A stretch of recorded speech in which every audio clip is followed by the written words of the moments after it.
Good evening everyone. So today we will discuss about the important MCQ type questions based on your today's current affair. आप सभी दिन भर मेहनत करते हैं, जी जान लगा के मेहनत करते हैं। अब समय आ चुका है कि क्या आपने जो भी आर्टिकल्स सुबह पढ़े हैं, क्या उसके बेस पे आप क्वेश्चन सोल्व कर पा रहे हैं या नहीं कर पा रहे हैं। सबसे पहला क्वेश्चन है आपके सामने, during which speech and where did Inder Kumar Gujral outline the principles of the Gujral doctrine.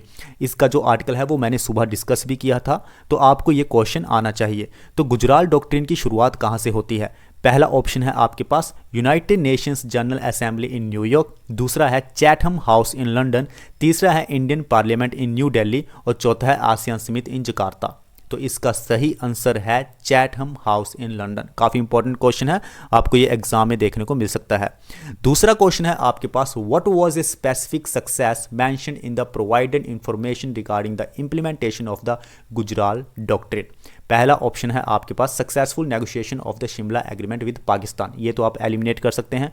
दूसरा है resolution of the water sharing dispute with Bangladesh in 3 month. अगर आपने रिलेशन पढ़े होंगे इंडिया और बांग्लादेश के, तो आपको कुछ यहाँ महसूस हो रहा होगा कि हाँ, वाटर शेयरिंग के ऊपर बांग्लादेश की या भारत की बातचीत होती रहती है। तीसरा है आपके पास approval for a canal project in Nepal for hydel power generation. अब कनाल प्रोजेक्ट जो था वो नेपाल के साथ साइन किया गया था या फिर भूटान के साथ साइन किया गया था, भूटान से अप्रूवल मिला था, ये भी आपको सोचना पड़ेगा। उसके बाद ऑप्शन है आपके पास signing of a comprehensive trade agreement with China. China के साथ हमारी इतनी बनती है नहीं है, तो जो गुजराल डॉक्ट्रिन है वो यहाँ पे इतना काम करेगा नहीं। तो ऑप्शन इसमें जो सही है आपके पास वो है resolution of the water sharing dispute with Bangladesh in 3 month. अब चेक करते रहिए आप कितने क्वेश्चन सॉल्व कर पा रहे हैं। उसके बाद आपके पास क्वेश्चन है, what percentage of the global green house gas emissions does methane contribute. Green house gas emission जो भी होता है उसमें मीथेन का कितना योगदान है। What is its global warming potential in comparison to carbon dioxide. तो ऑप्शन ए 8%, GWP 80 टाइम्स, यानी कि ग्लोबल वार्मिंग पोटेंशियल 80 टाइम्स। उसके बाद है 19%, देन 32%, देन 18%। मैंने सुबह ही डिस्कस किया था और बताया भी था आपको कि इसका सही आंसर जो होगा वो होगा 19%, B global warming potential 15 times. उसके बाद अगला क्वेश्चन है आपके पास, what is the World Bank's triple win approach in addressing methane emissions as mentioned in the passage. So reducing emissions, enhancing resilience and empowering economies। दूसरा है reducing emissions, enhancing transparency and empowering communities, reducing emissions, enhancing resilience and empowering livelihood।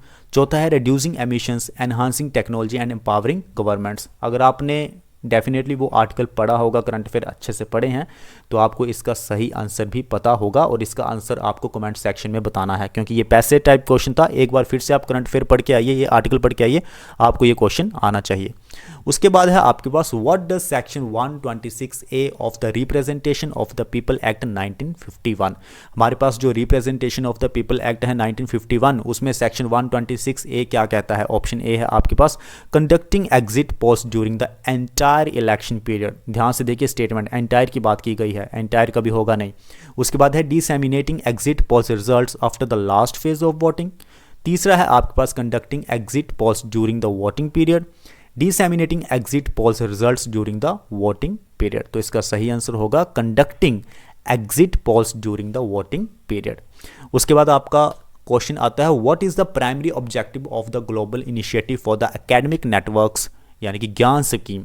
अब ये काफ़ी important scheme है government of India की, तो इसका सही आंसर होगा वो आपको बताना पड़ेगा।